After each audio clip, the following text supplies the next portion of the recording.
We'll try this again. Sorry, we were muted there, folks. Starting from the top, thanks for joining our onX Hunt 101. For June, a couple of housekeeping items while everybody gets set up and gets situated. Your audio and video are turned off like mine was previously, but we've got it fixed now. So if you have any noise in the background or anything, don't worry about it. We can't see or hear you. If you do have questions, we do have a member of our customer support team in the Q&A answering questions. Those are probably best asked there. The chat box is another option. It's just hard to keep up with questions in the chat and things like that. So Q&A box is the spot for those. If you do have questions that are like account specific, things like, hey, when's my renewal date? Or, I need to reset my password, things like that. Those are best just sent to our email helpline. That's help@onxmaps.com. Just don't quite have the bandwidth to go into like accounts and stuff tonight to make those types of changes. So we'll mention it again later on, but help@onxmaps.com is our general customer support email. So if you have any questions, account specific, send those there, or anything that comes up after the class, that's a good resource for you. This class is being recorded, so we will be sending out an email tomorrow with the recording link. If you want to go back and watch, or if you have to leave early or something like that, we'll send that email out to you. It'll also be on the onX Hunt YouTube channel. If you go to our channel and go through the playlist, there's a big, long Masterclass playlist that has a little over 2 years worth of classes there, both 101s and other types of classes. So check that out if you're interested. And finally, we are doing a giveaway. Towards the end of the class, we're going to give away some Blaze Orange onX Hunt ball caps. You do have to be present to enter that, and then we'll draw those winners tomorrow and get those hats sent out. So, a couple of introductions. My name's Jack. I'm going to be kind of leading you through the class tonight. Been with onX for coming up on 6 years here, started in customer support. Now I work on our marketing team, and I'm joined by Connor, who is currently on our customer support team. Yep, I'm Connor, been with onX for about 2 years. If you ever email in, good chance you'll eventually get in touch with me. Awesome. So what's on the agenda? We're going to go over the different membership options. We're going to dive into map layers, offline maps, some map tools, how to find your location and use compass mode, changing between different base map and imagery options. We'll show you how to perform a couple different types of searches. Then we'll get to the Q&A and giveaway. So this is a 101 class. There's going to be quite a few features of the app that we just don't have time to get into tonight. We try to keep these to about an hour, hour and a half. So the goal for this class is for you to be able to take the knowledge that you learn in this class and go out and use the app to navigate, go out and maybe find a piece of public land, be able to mark some locations, be able to find your way into an area and find your way out, and also how to do some kind of e-scouting from your computer. There's a lot more to onX than what we're going to dive into tonight. So do take a look at some of our previous master classes and some of our upcoming ones where we do some more deep dives into specific aspects of the class. If you have something you would like us to cover more in depth, let us know. Maybe that's something we can build a class around in the future. So let's kick it off. Why don't you run us through the membership options? Yeah, so there's 4 different levels of membership that you can be at on onX Hunt. First one, just being a basic membership. That's where you don't have any paid access to the app. It's going to be pretty limited access. You're able to see the map itself, but you may or may not be able to use the map tools. You aren't going to be able to do any kind of offline maps or be able to see any private land layers. Up from there, you've got our 2 different premium level memberships. It's going to be a 1-state premium and a 2-state premium plan that we offer. It's $35 or $50 per year for those 2. Gets you access to all of our tools, offline maps, your access to either your 1-state or your 2 preset states. And then up from that, it's going to be our elite plan. That one's going to be $100 per year. That one is access to any states that you want, including Canada as well. And you can toggle those on and off depending on where you're heading. It's also going to get you access to some of our elite benefits. So it'll be like our hunt research tools, hunt reminder, and then discounts with a lot of our industry partners. It's companies like Vortex, Schnees Boots, Lacrosse, Lone Wolf, things like that. Awesome. Let's dive into the app. I'm going to stop sharing on my computer and pull up the app on my tablet. So I'm going to be showing you what it looks like on an iPad here. If you have an iPhone, it'll look pretty much the same. If you have an Android device, there might be a few minor differences, but same basic look and feel, whether you're on Android or iOS.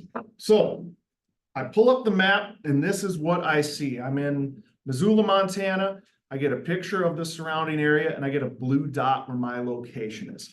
When you open up the app, you should see something similar on your side. What most people want to look at first when they get into the Hunt app are our layers. That's kind of the bread and butter of onX. That's really the kind of where the most value comes from for a lot of folks, is the different information contained in those layers. So I'm going to go to the lower left-hand corner of my screen. So bottom left, there's a button there that says Hunt Map Layers. You're going to tap on that button. That's going to pull up this menu that says Map Layers. And from there, you see I have a few different states listed there right now: Alaska, Montana, Wyoming. You may be showing one state, you may be showing no states, you may be showing 10 states. Okay, it depends on the membership level you have that Connor just talked about, whether you're premium, one state, two state, or elite. So for right now, I'm going to remove Alaska because I don't need it. I'm just going to leave Montana and Wyoming to simplify things. All of your layers are going to be categorized or grouped into, we call them folders or collections. So Montana has a folder, Wyoming has a folder, current conditions, land and access. We don't have time to go into every single layer tonight, so we're going to kind of hit the big ones, the ones to help get you started. There's a lot of information in these layers, so my recommendation is after the class, some evenings, sometimes spend some time in the map layers in these collections. There's a lot of cool layers in there. There's a lot of different information. Spend some time just messing around with them and finding out what works for you, what doesn't. I work at onX and there's a bunch of layers I hardly ever use, just because for my style of hunting in the area I hunt, they're not as applicable. So there's kind of something for everybody, but there might be a bunch of stuff you don't use, and that's just fine. The nice part of layers is it really lets you customize your map. So you can make it useful for you without having too much clutter and a bunch of information you don't need. So let's dive into Montana. I'm just going to tap on the Montana folder here. That's going to show me the different layers available to me. Your state may have some different options. Every state is going to vary a little bit depending on different programs in that state, specifically like your walk-in access type program, or different types of habitat improvement incentives they might have for landowners, things like that. Every state's going to have private lands and government lands, and almost every state is going to have some version of hunting districts. Your state might call them game management units, deer permit areas, hunting zones. Everyone's got a different vernacular, same basic premise, right? It's your different, deer areas or your waterfowl zones, things like that. All of these layers can be turned off and on with that green switch along the right-hand side of the screen. So the Montana private lands, I just turned that off. When I go back to my map, you see I don't really have any private land information there. When I turn it back on, you can see the change on my map there. So that's something we hear from folks is, hey, I've got a paid membership, but I'm not seeing any land ownership information. First thing to do, if that ever happens to you, is check that you have the layers turned on. Okay, that's the most common thing. They can get turned off, or you can accidentally remove a state and turn the whole thing off. Double check that you've got that turned on. 9 times out of 10, that'll fix the issue for you. Government lands, same thing. You can turn that off and on. And if you take a look at the government lands, you see some different colors there. Your government lands are color-coded based on the managing agency. So for example, you see I have blue and green right here. If you want to know what those are, just tap on the map. So I'm going to tap on this green area here. You see that little circle where I tapped? Tells me it's Lolo National Forest. So U.S. Forest Service land is all going to be that green color. State land, if I tap over here, is blue. BLM land is more of a yellow color. There's some right here. Bureau of Land Management, tribal lands are more of a dark yellow. National parks are purple, and the military installations are more of like a pinkish color. Your county land is kind of like a greenish yellow type color, if I'm remembering correctly, more of a brownish. We don't have a ton here in Missoula County. City land. Okay, so it's all color coded. Once you get into it, especially if you've been using paper surface maps, it's that same basic color scheme carried over from like the USGS quads maps and things like that. It becomes second nature, but if you're ever wondering, I don't know what this is on the map, and this goes beyond public lands. It can be, there's an icon on there. It looks like a recreation site or something, or there's a trail I want to find more information about. All you have to do is tap on the map, and that's going to tell you a whole bunch of information about it. We don't have like a key or a map legend like a traditional paper map does. Your legend or your key is just by tapping on the map to pull up that information. This works on private lands too. So here's a piece of private. If I tap on it, I get information about the landowner. So it tells me this is it's a trustee, owns this land. It might say LLC or something like that. Gives you the tax address. So that is where they receive their mail. It's not necessarily the physical address of that parcel of land. So that's useful if you want to get in contact with somebody to maybe ask for permission to hunt their land, or maybe just want to cross it to get to the adjoining public land or something. You can send a letter to them. You can also use the name and tax address, use your internet sleuthing skills to try to find a phone number or something to get in contact with those folks. We're also going to give you the county in there, the acreage. State like Montana has different sunrise and sunset zones. All that stuff is going to be shown there as well.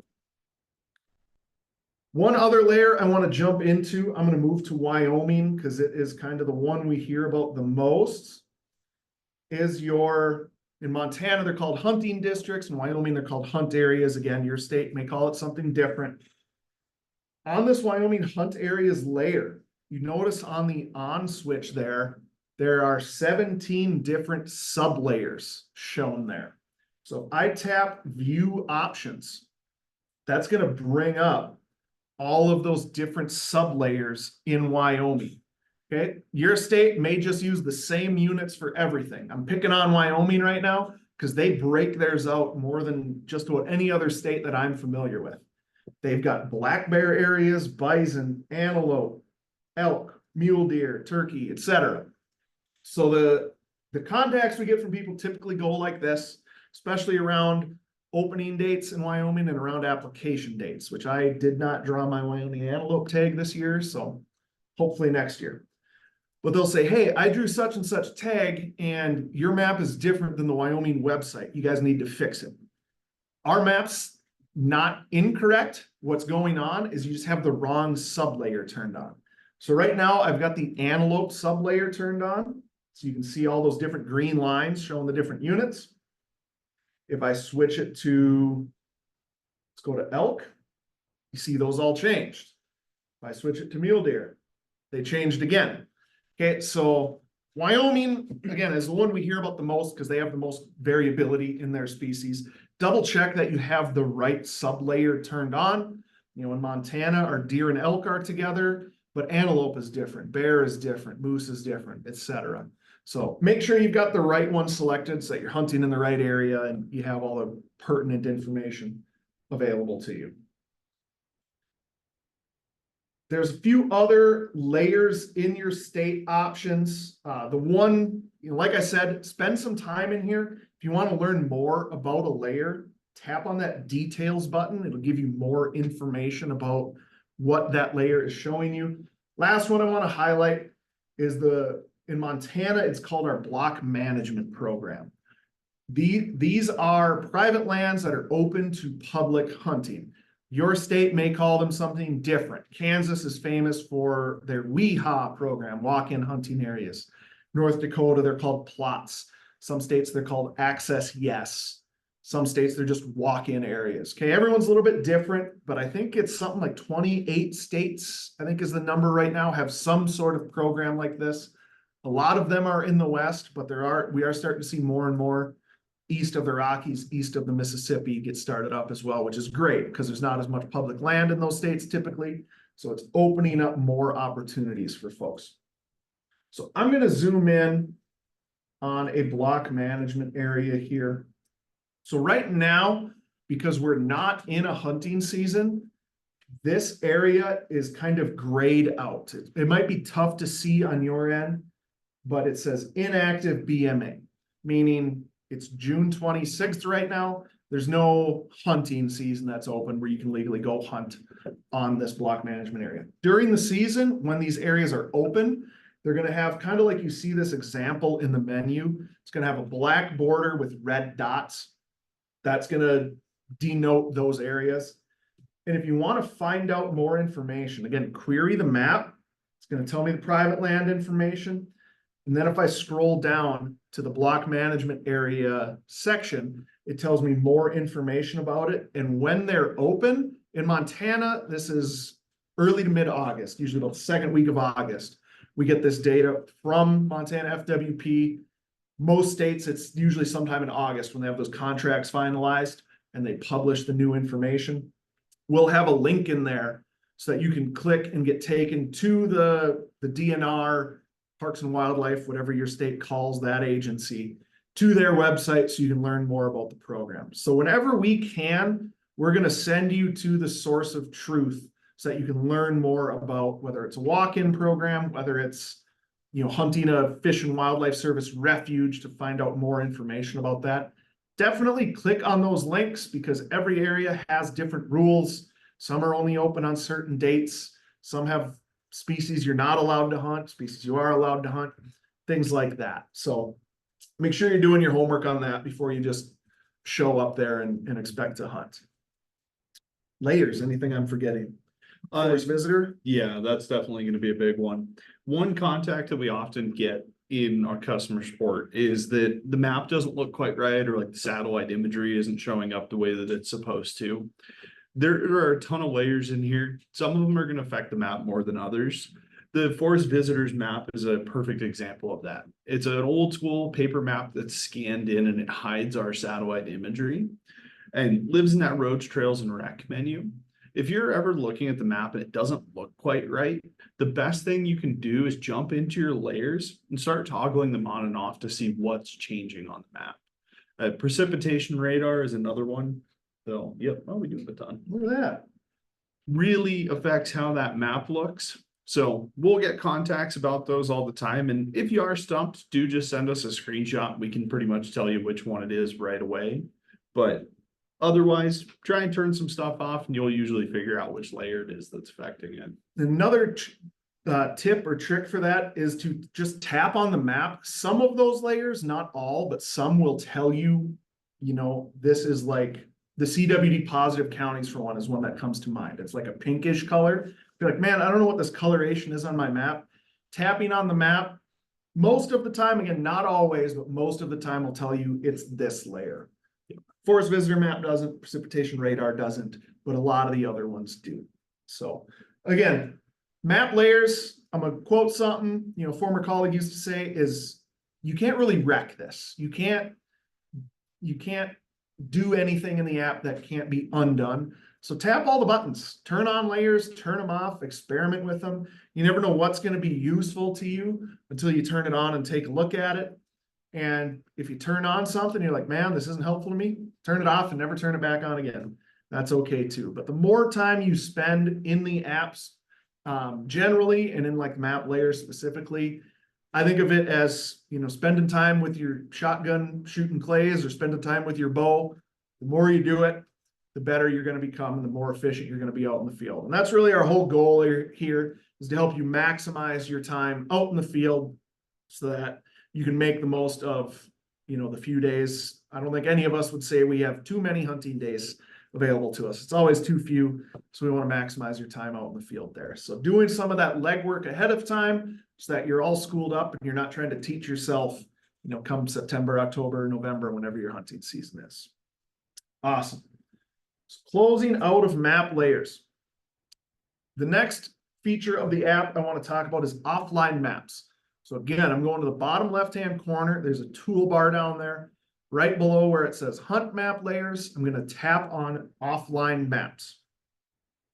That's going to bring up a menu like this. You may not have some of these maps listed here. If you see these green dots, you may have none of these. That's okay. Those are all maps that I had previously saved on this tablet, on this account. So let's say you have nothing saved there. I'm just going to move to a different area of the state. And I want to say, let's say I'm going to go into this area. I'm going to tap New Map. That is going to bring up a screen like this. Whatever is within this red box, that is the area I am saving for offline use. So if I zoom out, I can still just with one finger, I'm just moving the map around. I can get it set just how I want it, right? So I'm going to put it, kind of on the border of Yellowstone there at the bottom, and that looks about right for me. From there, I guess I shouldn't say from there, but if you go farther down, you see I have 3 options for map detail and map size. Medium is chosen by default, and that's what I recommend most of the time, especially if you're kind of a Western spot and stock style hunter, or maybe a bird hunter anywhere, really, like upland birds talking about, because you might be moving around to a bunch of different spots throughout the day. You might want to save an entire hunting unit because you're hunting elk and you don't know where they are, and you might be jumping around to different trailheads every day. So I use the medium detail map 90% of the time. The high detail map, you can see, is much, much smaller. So this is what I use for like tree stand whitetail hunting, where I know where I'm going to be, right? It's still going to be about a 10 by 10 square mile map. Yours may look a little bit different. The dimensions might change based on your screen on your device. Everyone's got slightly different dimensions. So it's going to be kind of maximized to fit your screen. So if your numbers aren't the same as mine, don't worry about it. But this map is going to give me the highest imagery resolution. Okay, that's why it's smaller, just because like the download size. If you saved a huge map with this imagery resolution, it'd take a lot of time and a lot of space on your phone. So you can go high resolution, smallest map, medium resolution, medium size map, low resolution, great big map. So these low resolution ones, I never use these as my primary map. I save them as backups. So hopefully I draw my antelope tag in eastern Montana this year. And I might save, I can save a pretty good chunk of the state. I might just save a couple of these and put them side by side, because then I at least have something. I've got all my layers. So I've got my private lands and public land boundaries. I've got my roads, my trails, my recreation points like campgrounds and boat launches and things like that. What I don't have is great imagery detail. The resolution is not as crisp because we're saving such a big area. So you can save, what I do is I'll save, a couple of these maps. I might save the entire state of Montana in these low resolution maps. So I've got something, and then within those, I'll go save my medium resolution map. And that's what I use 9 times out of 10 to navigate. Okay. We recommend naming your maps, because once you save a bunch of them, I've got 50 on my personal account. If they all just said map with the date and time, I don't know where they are. So for this one, I'm just going to name it June class just for right now. If you want to put notes in there, you can type a note and say, map for 2024 grouse hunt or fishing trip, whatever. Doesn't matter. You can make notes for yourself in there. Don't have to. I typically don't on maps. I just let my name kind of tell me what it is, then hit save. That's going to start downloading there. All of my saved maps have a green box around them. That's another way you can tell where you have those maps saved. And if you need to save a bigger area, that's how you can kind of line them up. So you can see I've got, like right here, I wanted a bigger area than one medium map could give me, so I put two of them right next to each other. You see a couple maps here, like this one has a red and white box around it. This is something to be aware of because this is a map. There's a couple ways you can get in this state. This is a map that I had previously downloaded on this device and then I had removed from the device. Okay, so this is a way to free up storage space on your device without totally deleting a map entirely. What this has done is the app recognizes the boundary of the map, but all of the actual map data is not saved. So let's say, you know, just for kicks and giggles, let's say this was an area I was bear hunting this spring. Bear season's over. I don't plan on going back there for a while. My phone's nearing its storage capacity. I can go in and offload that map. And then next spring, if I want to go hunting there again, I don't have to go through the entire process of saving it.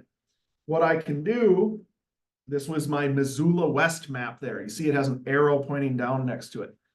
To re-download that map, I just tap that down arrow and it starts downloading. A couple other ways you might get into a state where you have red and white borders if you get a new device. So if you get a new phone or you get a new tablet, you're going to be able to re-download the onX Hunt app and log in, use your same email and password. You don't have to pay again or anything like that. Everything will transfer over except your offline maps, because those are physically downloaded to your device's storage. So if you get a new phone, you will need to go back in and re-download all those maps. You can do that by going to the top right corner of this menu. So if I go up where it says, pull that back down, where it says offline maps, go all the way to the right, tap the three dots.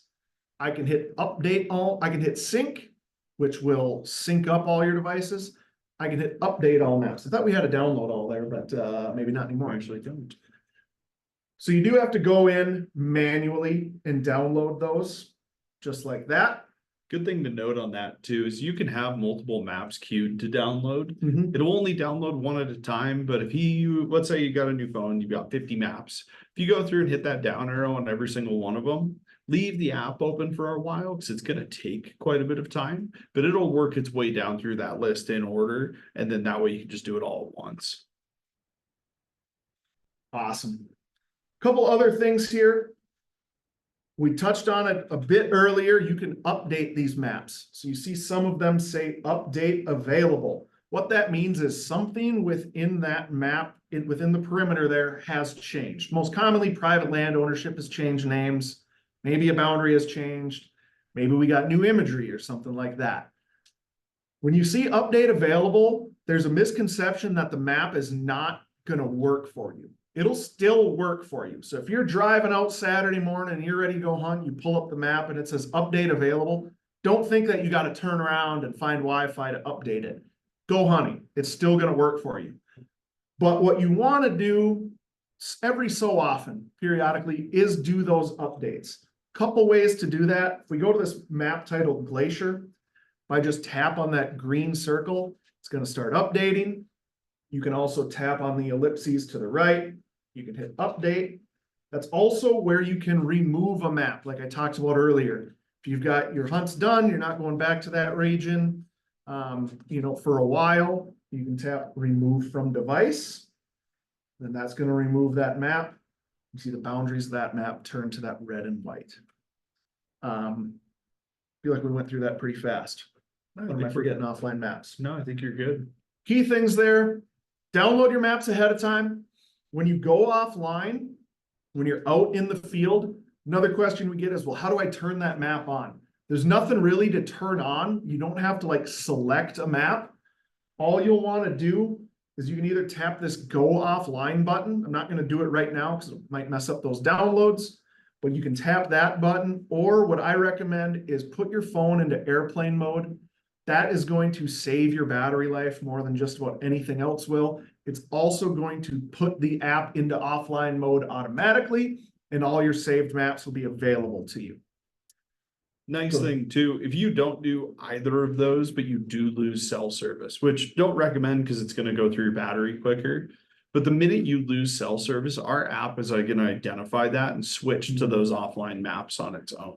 So if you're driving down the road and lose service, your map will still continue to load as long as you had that area saved. You don't have to jump in and change anything. Yeah.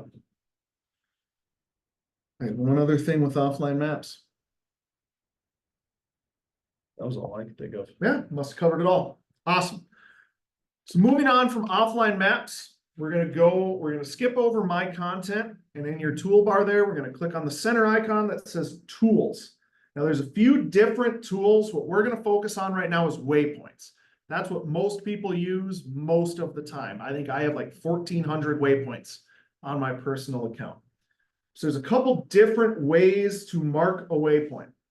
If I tap on my tools menu, again, center icon, bottom of your screen, then along the top row there, the one in the center says mark my location. That is going to place a pin where you are located. So this is what I use when I'm out in the field. When I park my truck, I'll mark my location. When I set a tree stand or a duck blind, mark my location. When I find a rub or, some morel mushrooms or flush a grouse or something, mark my location. But you'll notice it's a red X. Okay, I recommend strongly that you customize your waypoints. Don't be the person that has 1,000 red X's on their map because it means nothing after a certain time. I've done this a number of times where I'm in a hurry. I'll hit mark my location. And I say, I'll remember that. I'll go back and customize it later. And then I don't. 9 times out of 10, I don't remember to go fix it. 3 months later, I'm looking at my map and I'm like, man, what is this red X? It doesn't really tell me anything other than that I was at this spot at this date and time. So what I'm going to do here, tap on the waypoint. Along the bottom left corner, I'm going to tap edit. I'm going to give it a new name. Since we're at the onX office, I'm going to name it office. Then I'm going to change the type or the waypoint icon. We've got like 90 different icons to choose from. So you could do everything from, truck. Let's pretend this is where I parked the truck and this is where I'm going to start my hunt from. It could be, you could also use the parking area one. Whatever makes sense to you. Eventually you'll develop a system. Then I'm going to change the color. Now, color for me personally is as helpful, if not more helpful, than the icon type. Everybody has a different system for customizing their waypoints. I do mine by species. So my deer icons are all this standard kind of orange waypoint icon, because when I first got on X 7, 8 years ago, I was primarily hunting deer. It made sense just to use that one. Okay. Once I started branching out, I was hunting more species. I will make my upland bird icons. They're all yellow. My waterfowl ones are green. Bears are blue. Okay. There's no real right or wrong way. The only wrong way is to not have a system. Other people will do it by year. So they will say, all right, for 2024, all of my icons are going to be green. And then they'll say, all right, for 2023, for example, they were all purple. And 2022, they were all blue. So that you can see change over a year. That's one way to do it. I know guys who set up properties for whitetail hunting, and they will make all of their water holes one color, their tree stands another color, their ground blinds a different color, their parking areas a different color, so that they can easily tell at a glance, I know what that color means and I know what I'm looking at. It might take a little bit of time for you to kind of develop the system, but I've been doing mine for so long now. When I see a blue icon, I think bear. When I see brown icon, I think elk, right? It's just second nature at this point. So rename your waypoint, choose your color, choose your icon. From there, if you want, you can add pictures. So I've done this for elk wallows. I've done this for like my grip and grin pictures. And I shoot a deer, throw a picture of the deer on the waypoint there. Then it's kind of fun to go back later on and kind of almost becomes a hunt journal. sort of. You can also add notes. Now this, I mentioned on offline maps, I don't often make notes. I do on my waypoints quite a bit, especially if it's like a scouting waypoint where I'll have maybe a water hole I'll hike into and I will say, you know, July 30th, water hole was dry. September 12th, a little bit of water left. So I can kind of get a sense of when there's water in a certain area, or, you know, I might mark down duck hunting spots and say by date what I saw, you know, what we had going on. A lot of different information you can put in there. Again, I don't do it for every waypoint, but some of them that are pertinent. I mentioned those success icons or those success waypoints where I have a deer. I'll sometimes just put down a little recap of the hunt. You know, it was Tuesday afternoon, deer came in from the north at 4:30, shot it with my 30-06 and whatever, just things like that. Once you've got your changes made, hit the save button, and I can see those changes made on the waypoint there. Any other customization stuff? That's pretty mention? much it. I know we often say in this class, though, it's like your content that you create really makes the app and it gets more out of it for you. If you put the time and effort into adding that information, you'll be thanking yourself years down the road when you're looking back and you know exactly what you're going to need or what you're expecting when you get to a spot, just because you left those notes or attached a photo, gave it that extra bit of detail. Yeah, and that gets back to being efficient, you know, being efficient with your time. Another thing I forgot to mention, I will have spots that I want to scout. I make them a certain color. And then once I go there, I may change them to my regular, like I use red. So if I go and I'm scouting elk and I see a whole bunch of sign, I'm going to change them to brown. If I see nothing and I want to make sure I don't go there again, I might change it to black so that I know, hey, I scouted this spot, doesn't look very good, don't waste your time. Couple other ways to mark waypoints. So we talked about mark my location. If I move the map away, you can also tap the button that says add waypoint. Again, that's going to place the X right in the center of your screen. That's not where you want it to be. Right now, I'm just tapping my finger on my tablet screen. So the more you zoom in, you know, the more exact you can get it, right? And again, make sure you customize it, do all those things we told you to do, and then hit save. If you want to go back and change it later, just hit that edit button.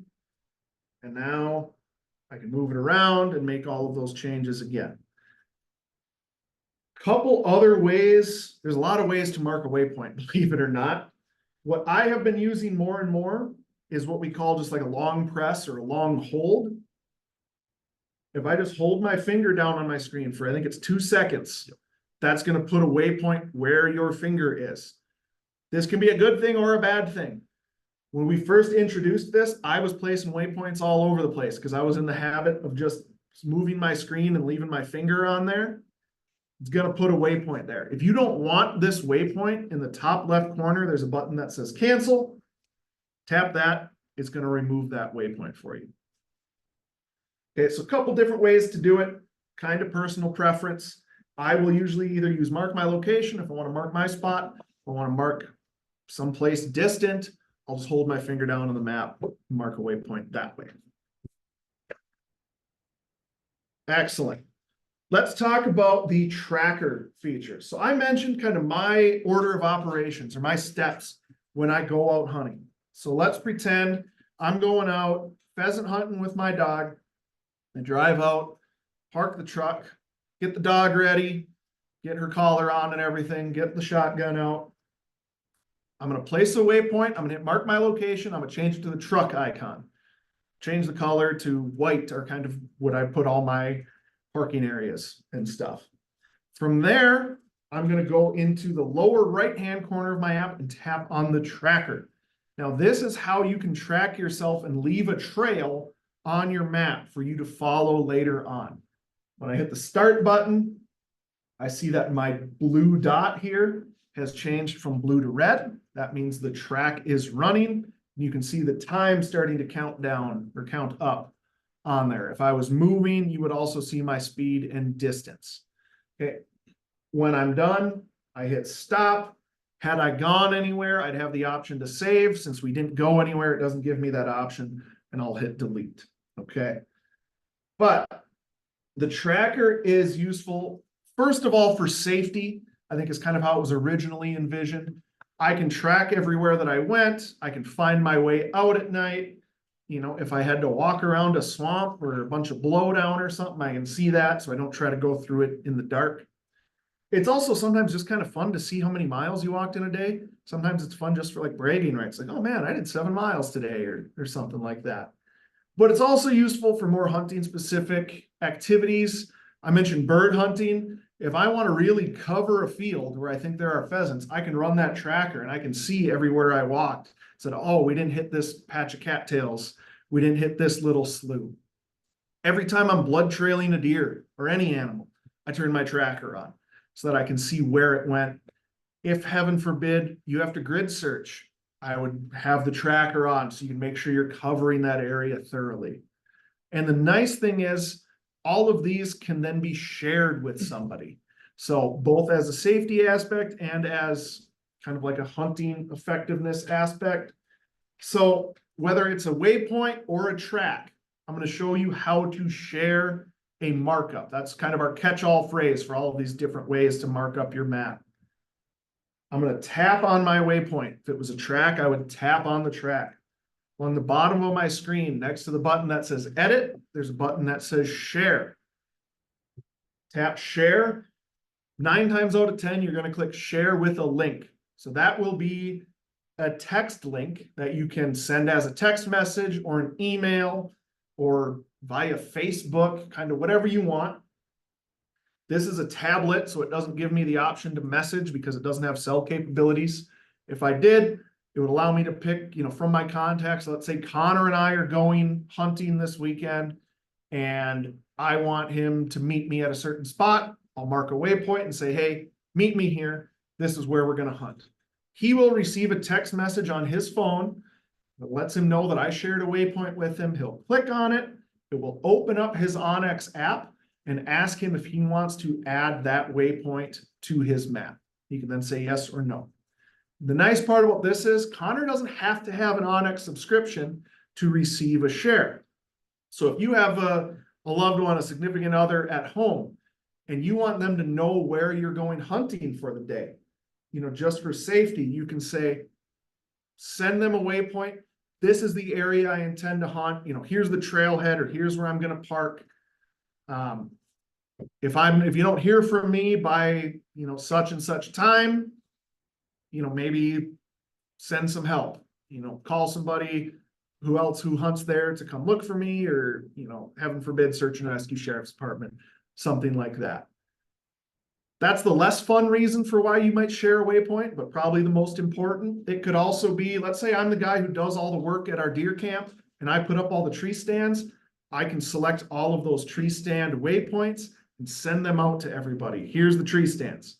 Nice part is I own those waypoints. They can't change them or edit them. They can't then share them with all of their buddies. Okay, it's like read only for them. If you've ever been shared like a Google document and it's read only, you can see it, but you can't do anything else. So that's a nice thing there. Again, you can do that with tracks. If Connor and I were both blood trailing something, we might come together. He'll send me his track. I'll send him mine. Maybe we make them different colors so we can tell the difference and we can see the land that both of us have covered together. Shed hunters do that quite a bit as well. Yep. Mushroom hunters, anything like that. Yeah, for the tree stand guys too, if you're going to share a spot with somebody and you've walked that track in, you know exactly how you want them to go to the stand. You can send them both the waypoints on where to park and where the stand's at, and that whole walk in gives them that exact route to follow, so they aren't going through like a bedding area in the middle of the night or anything trying to get in there. Yeah, that tracker is super nice. I will track myself. Anytime I go to a new area, I track myself. If it's an area I've been quite a bit, or I have a previous track, sometimes I don't. But a lot of times I do, because especially like with elk hunting, I don't know where I'm going to end up. So sometimes it's the exact same track as I've laid before, and then I'll just choose not to save it. But that's the nice thing there. And I don't have the ability to show it here, but you can trim a track. I do it more often than I'm proud of, seeing as I work at onX, but I forget to turn my track off when I get to the truck. right? And then I'll have a track going all the way out of the woods, up to the highway, onto the interstate, halfway back to Missoula, and then my tracker's still running. Once you save a track, if you tap on it, there'll be an option there that says trim track. You can take a little slider and just remove that portion of track that you don't want and delete it. That was introduced, we've had it for a few years now. But I remember in the olden days, you either had to just delete the track or live with the extra information on there. So, but do be careful if you're trimming a track. Once you trim it, it's gone. You can't bring it back. If you have some waypoints that you accidentally delete, shoot us an email. We can restore those.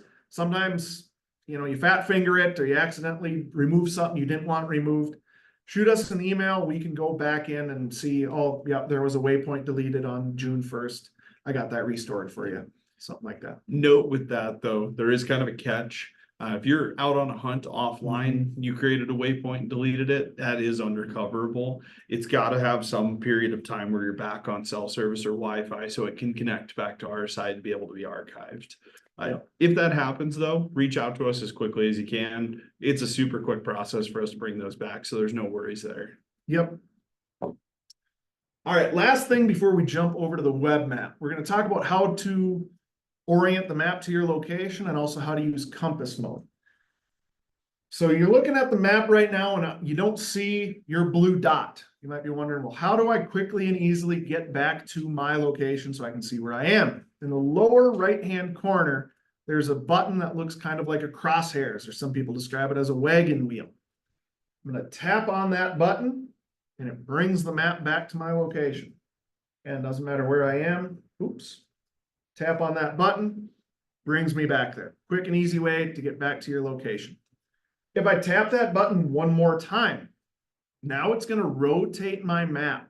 And I have this blue sight cone, we call it, coming off of my blue dot. If I hold my tablet up so you can see here, as I'm rotating this, you see the map rotates with me. So normally the map has north oriented up, like we're mostly familiar with paper maps and all types of other maps. This is a way you can have whatever direction you're facing be oriented up on the map. So useful if you're, driving down the road. Hopefully you're the passenger in the car and not driving and, be safe. But it's nice for if you're driving along a forest road and you need to know what fork to take. Hey, do I go left, right, take the middle one? What did Yogi Berra say? When I come to a fork in the road, take it. It's also nice for if you're driving down the road and, oh, there's a whole herd of elk. Are they in public or private? Instead of having to do like that mental, all right, what direction am I driving and where on the map might they be? You can just look over to your right. 9 times out of 10 for me, they're not on public, but sometimes they are, which is pretty sweet. And if I want to get out of this and I want to get back to north being up, I can just tap that location button one more time and it's going to swing me back to north being up like I'm used to. We have added some new capability to this feature. I think this was last hunting season we came out with this, maybe about this time last year. You'll notice once I go into this sight cone mode, a new icon appeared in the lower right-hand corner. So it looks like a compass. If I tap on that compass, it's going to bring us into our compass mode. So there's a couple different uses for this. If you want to get kind of a basic compass bearing, on the top of my screen, you see we have, degrees there. It's not going to be the same as a true orienteering compass you hold in your hand, but it'll give you kind of a rough estimate of your declination there. What's really cool about this is if I tap on that rangefinder icon in the lower right-hand corner. So if I go down there again, I tap the rangefinder. Now, part of that line extending from my location dot has turned red, and you see this kind of waypoint icon to the left with a yardage. That's telling me how far away this red circle is. So right now, I'm just dragging my finger on the map up and down. That's one way for how to lengthen or shorten this. If I want to get farther, I bring it all the way up to the map and it starts zooming me out. I want to zoom in, bring it all the way down. It's going to start zooming me in. So a couple different uses for this. I used it last year on a mule deer hunt killed my first muley buck, spotted him. I had a handheld rangefinder. I stalked in a little closer. The best shooting position I could find was at 270 yards. I ranged it a few different times with my laser rangefinder. 270, yep, great. I took my phone out. I laid it on the ground actually, pointed it right at that bedded mule deer buck. I went 270 yards, tapped the waypoint icon. Now I have a waypoint there. Let me exit out of this. So there's my waypoint. Okay, so that's where the buck was bedded. You know, go back in, like I said, change the icon, name it, whatever. I laid there for over an hour waiting for the buck to stand. When he finally did, shot him. He kind of disappeared over the crest of a ridge.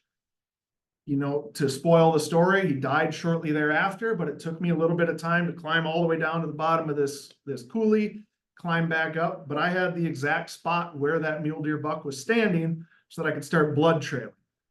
I'd even use this when I go back home to northern Minnesota, where 100 yards is a long shot on a deer. You climb down from your tree stand and it's aspen regrowth or it's willows and alders. Things look completely different. I have a waypoint. Even if the buck was at 65 yards when I shot it, it might not be the easiest to find the blood. Place a waypoint there. Now I know where to start. You could also use this for planting a stock.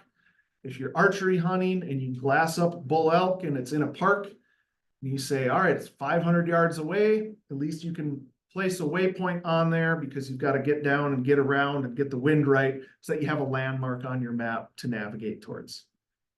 Compass mode, anything I'm forgetting, or rangefinder mode. Oh, that's pretty much it. Might be worth mentioning, we won't cover it in this class, but we are actually now paired up with Leopold for one of their new rangefinders. Right. Where you can use your actual rangefinder to drop a pin. If you're interested in that, there's some really good YouTube videos out there covering it, and I'm sure someday we'll have a class going over it as well. Yep, I'm planning to do one later this fall, once I get my hands, or later this summer, I should say. Once I get my hands on one of those Leupold rangefinders, it's pretty sick. It's not an inexpensive one, but it is, I hate, the term game changer is used too much in the hunting industry. It is. Kind of is a game changer, not just with the onX capability, but they got some other cool stuff in there. So basically you can envision, point your rangefinder at a buck or a bull, hit the button, and it'll place a waypoint on your onX map out to thousands of yards. Yeah, it's a pretty sweet 5,000 yard rangefinder. Yeah. Awesome. I'm going to stop sharing on my tablet and I'm going to go to our onX web map here. So give me one moment to pull that up. So what I'm going to show you now is how you can access onX on your computer. This comes with every membership, you know, whether you're premium or elite or even basic, you have access to this. It's an underutilized aspect of the app. I'm going to refresh it quick. So this comes with your membership. All you do is you go to www.onxmaps.com. In the upper right-hand corner, there's a button to log in. Same email and password you used on your mobile device. That'll get you set up there. So you can see once I refreshed it, we've got some new waypoints here because everything I do on my tablet syncs up with what I do on the web map here and vice versa. So I think of web map as kind of my e-scouting tool. I get a bigger screen. It's a little bit easier to navigate and move around, at least for me. And that's what I use it for. So I'll place a whole bunch of waypoints on my map. For example, maybe I want to check out this spot. I'm going to click on it, add a waypoint. Awesome. Save it. Then when I go to my mobile device, that waypoint will be available to me. So they sync up back and forth. What I wanted to go ahead, you were going to say something. Was just gonna say, there's a touch of delay in that though. So if you do have both open, it won't pop up right that second. If you need them to move over quickly, close out of the app on your phone and reopen it or refresh your browser and that'll get it to move. Yep. Typically though, it's only gonna take a couple seconds and just that quick refresh. Yep. So I'm going to get to an area. We'll go to the wilderness here so you can kind of see this. Switched over to the web map to highlight our different base maps. So right now, you're looking at our hybrid base map. I'm gonna go to our satellite one. So this is satellite imagery, what we're familiar with, whether you've used onX or Google Earth or other mapping services, pretty ubiquitous at this point, gives you a good picture of the ground, what you're looking at. You can also switch, and again, you can do this on mobile as well, lower right-hand corner. There's a button that looks just like this. If you follow my orange cursor, you just tap on it there on your mobile device, same thing. I can click on my topo map. Now that's going to be like a paper map, like we might be used to, showing the different topography, showing my elevation lines, at least on the major topographic lines here, right? And lets me see some of these waterways a little bit easier as well. Like these blue dotted lines, some areas, they're more of a solid line. So those are going to be your creeks and rivers.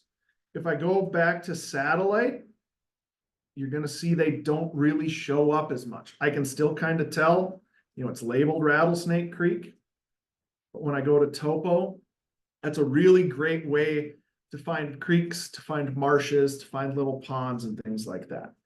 Worth noting too, that either solid or dashed blue line, whether it's a year-round stream or an intermittent stream, that does show up in the hybrid as well. So if you are looking for water sources, but you need to see imagery, switching to that one can be a really good one to find where that water might be. And like Connor said, that hybrid, that's what I use most of the time. For me, it's the best of both worlds because it gives me that imagery. I can see these creeks. Like we mentioned, if I go back to topo, this creek here with a solid line is more of a permanent creek. I can expect there to be water in that probably year round. This one here is dotted. It's also not named on the map. Those are going to be more of your intermittent, might have water during spring runoff or after the rain. But if we haven't had any rain for a few weeks, it might be bone dry. So that's kind of how you can tell if you're wanting to use it for hunting purposes or just to get water out of or something like that. But anyway, going back to the hybrid, I got the best of both worlds. I can see the imagery as well as the topographic lines. That's what I use most of the time. Sweet. Let's talk about some of our different imagery options. As I have this base map card pulled up, there's two different options here, leaf off and recent. Now these are both elite only features. So you do have to have an elite membership to access these features. There's a few other features of the app we won't dive into today that are elite only. These imagery options are one of them. Recent imagery is imagery that is taken at 2-week intervals. So when I turn that off and on, you see my map changes here. You see we got some snow not so long ago up high, and there was some of it up here in the Rattlesnake Wilderness, fairly high elevation, at least for this part of Montana. And there was snow during the period when this was taken, which was between May 27th and June 10th. If I click this back arrow, we can start to go back in time. You're going to be able to go back to, I believe it's March of 2023 and see how that all changed. So this useful for a couple different things. I used it all spring season bear hunting to see where the snow line was and to see where I could get my truck into. If there was a bunch of snow showing on this, I knew, hey, I got to wait for it to melt. We had a bunch of 80-degree days. Maybe I'd go give it a try or just wait for the imagery to confirm that it was clear. In the fall, pheasant hunting, I'm going to use it to see when the crops have come out. Waterfowl hunting, check water levels on ponds and sloughs and things like that. You might use it to see, hey, what are the leaves like? Have the leaves changed color? Have they come down yet? What else might we use it for? Those are kind of the ones that come to mind. That's most of what I'm using it for.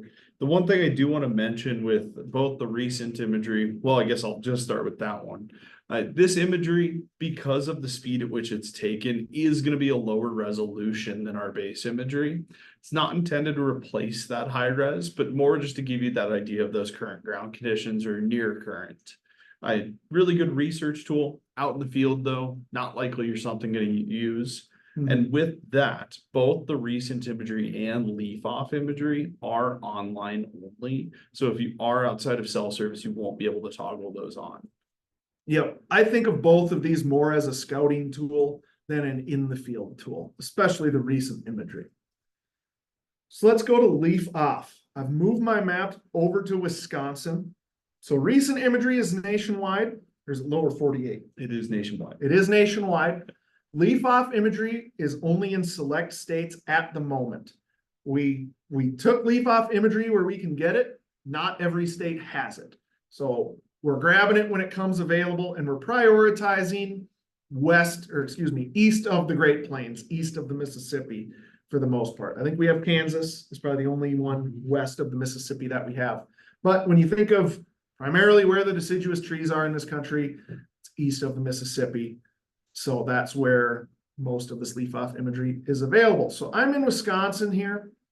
And as I zoom in, you can kind of see what we're looking at. If I toggle it off and on, gives you more of that winter look. So you can take a look, and people have used this, in these deciduous areas. You can find game trails sometimes, see where animals have been walking. It's an easy way to tell the difference.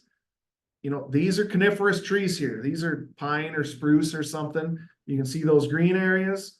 You can see the areas where the trees have shed their leaves. So this was a big request, actually, primarily from whitetail hunters. So we've got it in, is it 15 states? I believe it's I believe we have 15 states right now. We're always looking to add more. I think we might have some in the hopper that we're working on. But again, if your state doesn't have it, for example, I'll move to Minnesota. We don't have leaf off imagery over there. So you'll know right away when you try to turn it on, because you will get a message that says no leaf off imagery available. Some states have it, some don't. We're not picking on any state. We're not saying, we could get it for Minnesota, but we're choosing not to. We're just grabbing it when it's available and when it's available to us, like in the format that we can use and things like that. Anything else on imagery? That's pretty much it. Awesome. All right, we're in a little over an hour here. I want to get to the Q&A and giveaway. Last thing we're going to talk about is the search. So again, you can do this on mobile as well. I'm going to demonstrate it on the web map. On the mobile app, in the upper right-hand corner, there's a button that looks like a magnifying glass. You tap on that magnifying glass, it will open up a menu that looks like this. It'll give you some search examples here. Two different types of search. You can search by location and by private land. We'll start with location. It's one of the more straightforward. So a location, it could be an address. You could type in somebody's street address and it would pull up their house. You could type in Glacier National Park if you wanted to, and it would bring you there. You can search for lakes, counties, towns, mountain peaks, different landmarks, things like that. Okay.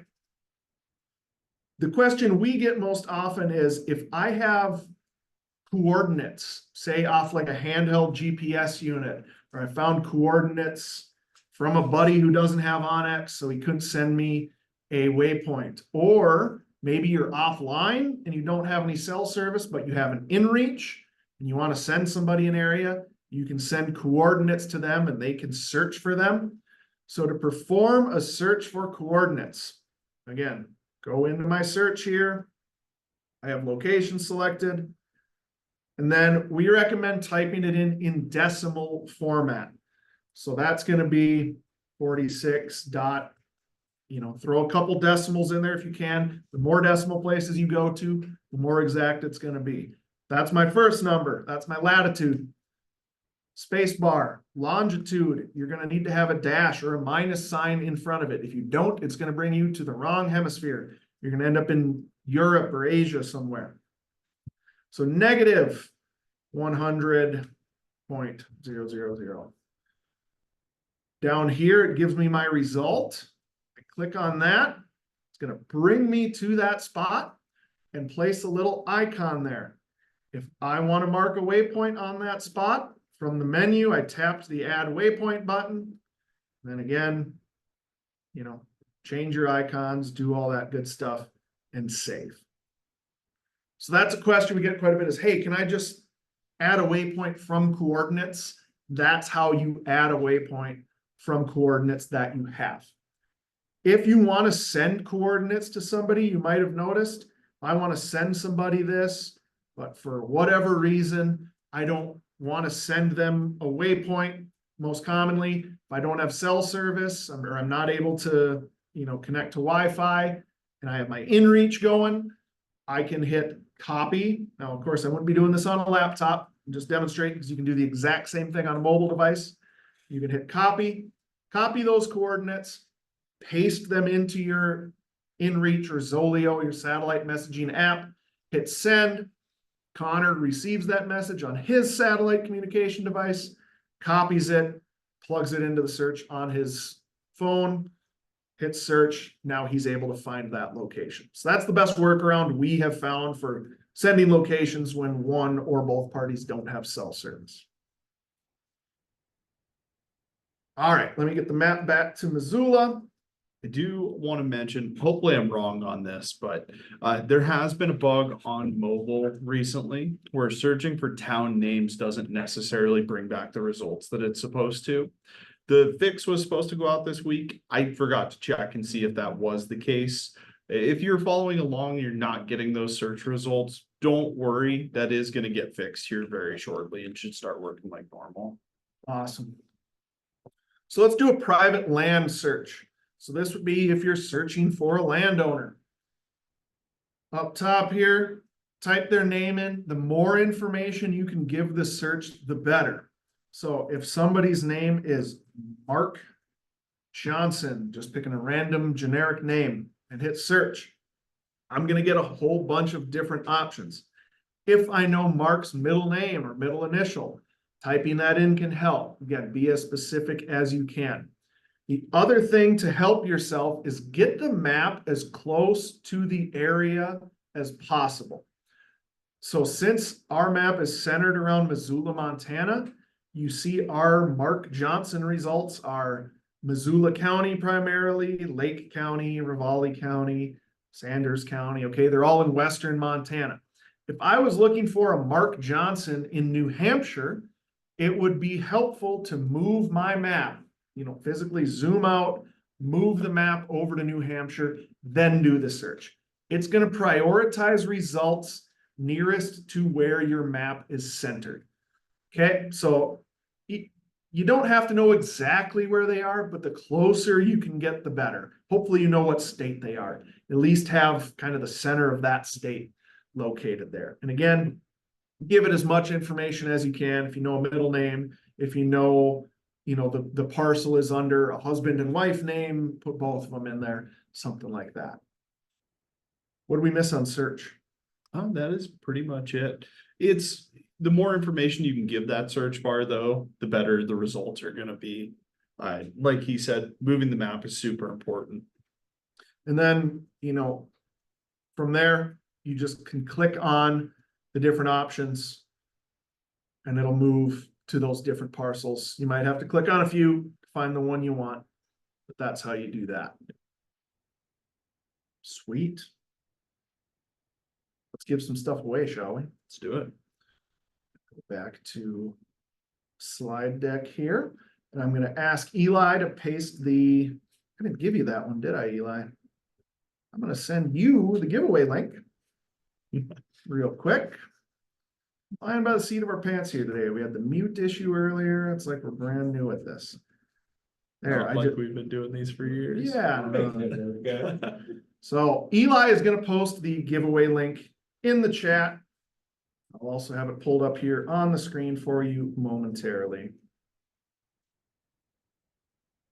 So we're giving away some onX Hunt orange hats. You do have to enter by midnight tonight. So if you're watching this class after June 26th, it is 26th today, right? Yes, it is. Giveaway has closed, but we do these at just about every class. So show up to a future one and win yourself some stuff. I'll send an email to all the winners tomorrow morning. Please don't email customer support. Sometimes people email in and say, hey, did I win? They don't know. That line is more for helping people with, issues with the app or something. I'll shoot you an email and get those hats mailed out to you, and you'll have them maybe by this weekend or early next week. If you don't have an onX Hunt membership currently, we do have a 30% off code for you. It is app 101. So app 101 gets you 30% off your first year of a premium or elite membership. You can go to this website here, or just go to onxmaps.com and go through the regular purchase process there. There will be a little menu, or not menu, window, a little place for you to put the app 101 promo code. Do not try to use this on the App Store or the Google Play Store. Promo codes do not work there. You will be charged the full price. Only works on our website. If you have any trouble with it, shoot us an email, give us a call.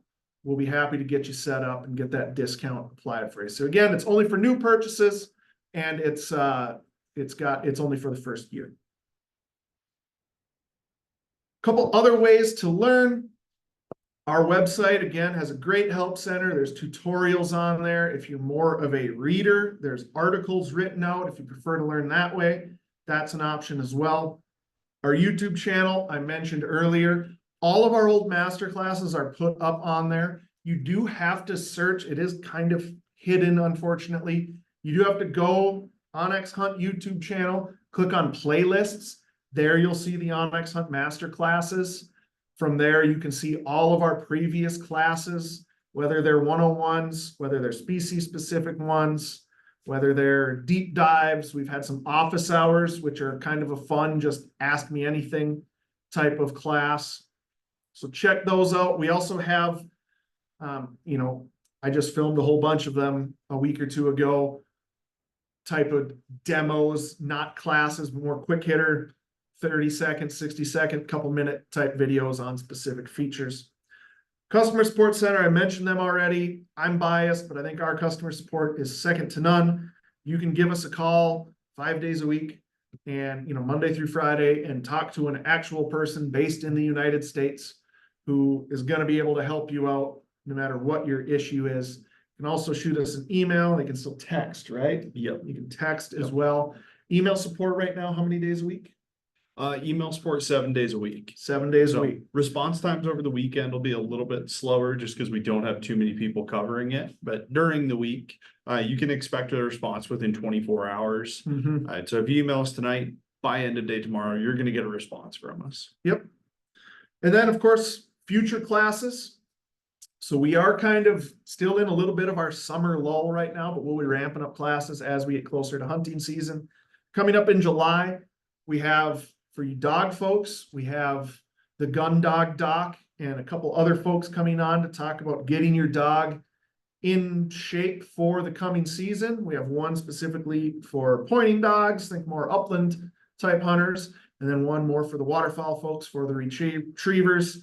So some different training things to go through, as well as, hey, this is what you should be doing to get their pads in shape, to get them in shape to run for a whole bunch of miles, things like that. We're also doing a pretty cool one on map reading basics later on in July. And that one is going to be, if you're somebody like me who I grew up in Minnesota, specifically a pretty flat area of Minnesota. I never really had a use for a topo map. When I moved out to Montana, I had to school myself back up. I had to relearn, how to read a topo map, what everything looks like. So we're going to have a class on just becoming a more efficient and better map reader, both for e-scouting purposes and in the field navigation, things like that. And these 101s, if you want to come to another 101, we do them pretty much on a monthly basis. Right now, we're looking at probably the last week of July for our next one. And then we'll do them in August and all through hunting season as well. So it looks like, our Q&A, looks like the queue is pretty well cleared out. Eli, anything you want us to talk about? Anything that was coming up? I couldn't quite see the chat, but I saw a couple pop up asking about like the basic user experience in app. That has changed, and it hasn't changed for everybody quite yet. If you don't have a paid membership, you may or may not still have access to the tools menu in app. I don't know for certain which direction that's gonna go, but it is looking like more than likely you won't be able to access those tools as a basic user. If you don't have a membership, that promo code was app 101, definitely get some money off of getting one for the year for you. Yep. Awesome. Well, we're at about an hour 15 here.